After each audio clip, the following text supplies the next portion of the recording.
Hi dears, ನಾನು ಇವತ್ತು ನಿಮಗೆ ಒಂದು ಸ್ಪೆಷಲ್ ಲಿಪ್ಸ್ಟಿಕ್ ಬಗ್ಗೆ ಹೇಳೋಣ ಅಂತ ಬಂದಿದ್ದೀನಿ. ಅದು ಯಾವ್ದು ಗೊತ್ತಾ? ಫಾರೆವರ್ 52 ಡೈಲಿ ವೇರ್ ಅಂತ ಹೇಳಿಬಿಟ್ಟು ತುಂಬ ಚೆನ್ನಾಗಿದೆ. ಮತ್ತು ಇದರ ಪ್ರೈಸು ಅಷ್ಟೇ 399 ಇದೆ. ಮತ್ತು ಫಾರೆವರ್ 52ನಲ್ಲಿ ನಿಮಗೆ ಇನ್ನೂ ಕಾಸ್ಟ್ಲಿ ಲಿಪ್ಸ್ಟಿಕ್ ಇದೆ, ಇಲ್ಲ ಅಂತಲ್ಲ.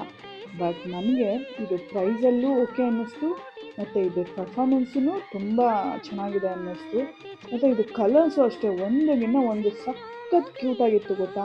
ನಾನು ತುಂಬ ಒಳ್ಳೆ ಚಿಕ್ಕ ಮಕ್ಕಳು ಆ ಕಲರ್ಸ್ ನೋಡಿ ಖುಷಿ ಪಡ್ತಾರಲ್ಲ, ಅಷ್ಟು ಖುಷಿ ಆಗೋಯ್ತು. ಇದು ಅಪ್ಲೈ ಮಾಡಿದಾಗಲಂತೂ ತುಂಬ ಲಾಂಗ್ ವೇರ್ ಇತ್ತು, ಮತ್ತು ಸ್ಮರ್ಜ್ ಆಗ್ತಿರ್ಲಿಲ್ಲ. ತುಂಬ ಖುಷಿ ಆಯಿತು. ಬಟ್ ಬೆಸ್ಟ್ ಅನ್ನಿಸ್ತು, ಆ ಪ್ರೈಸ್ಗೆ ತುಂಬ ಬೆಸ್ಟ್ ಅನ್ನಿಸ್ತು. ಈ ಇನ್ಫಾರ್ಮೇಷನು ನಿಮಗೆಲ್ಲನೂ ಇಷ್ಟ ಆಗಿದ್ದು, ಇದನ್ನು ನೀವು ಬೈ ಮಾಡಬೇಕಾದ್ರೆ ನನಗೆ ಕಮೆಂಟ್ ಮಾಡಿ. ನಾನು ಇದನ್ನ ಲಿಂಕ್ನ ನಿಮಗೆ ಶೇರ್ ಮಾಡ್ತೀನಿ, ಮತ್ತು ನಿಮ್ಮ ಫ್ರೆಂಡ್ಸು ಫ್ಯಾಮಿಲಿಗೂ ಕೂಡ ಶೇರ್ ಮಾಡಿ.